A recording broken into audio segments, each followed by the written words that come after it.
AJA Video Systems, proud supporter of Just Seen It, offers a wide range of professional acquisition and post-production solutions. Learn more at aja.com/PTV.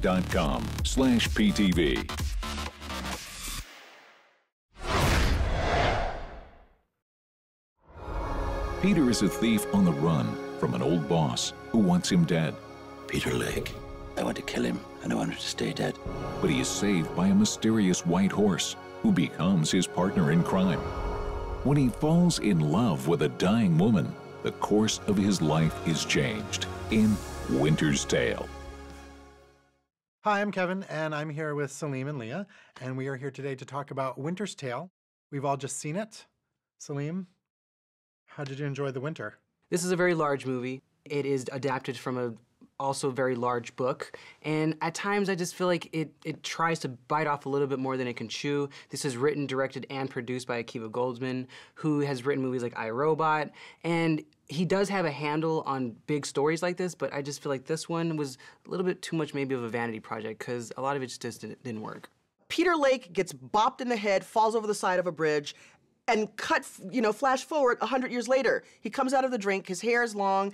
We don't know why he got to survive 100 years. We're supposed to assume that there's this connection to this previous relationship. And then when you finally do find it out, I'm sorry, it doesn't make any sense. It doesn't, and I believe that the filmmaker relies too heavily on people either filling in the gaps from having read the book, which is a problem because this has to stand on its own as its own work of art. So I think you have to get into the genre of magical realism because it's just a different look at our world. It's not a fantasy, whatever. So if you get into that and just kind of let it wash over you, they're saying something much larger, and I felt like it worked.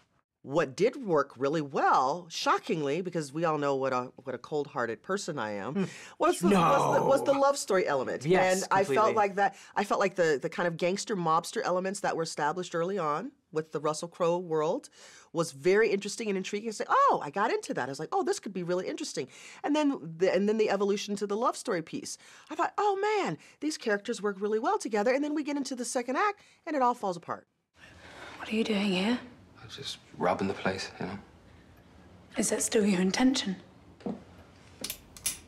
Nope. Well then, I suppose the polite thing to do would be to offer you a cup of tea.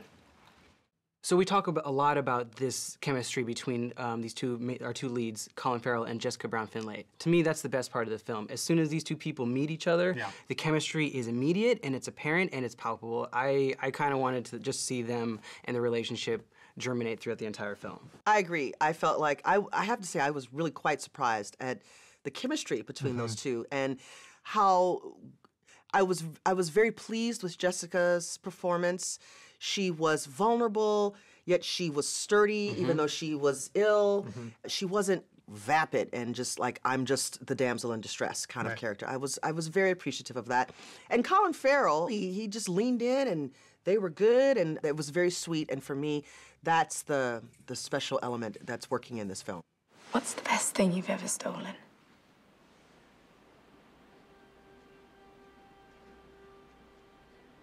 I'm beginning to think I haven't stolen it yet. He doesn't always get to play those types of characters or those roles either.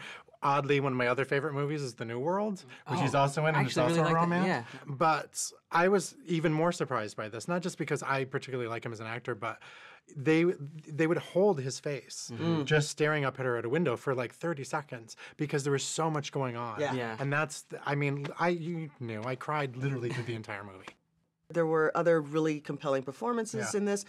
You know, I'm a Russell Crowe fan. I like Russell Crowe. He was a little scenery chewy going on there, but you know what? I'm a Russell Crowe fan. And his character demanded it. And his character demanded it. He was cartoonish, though.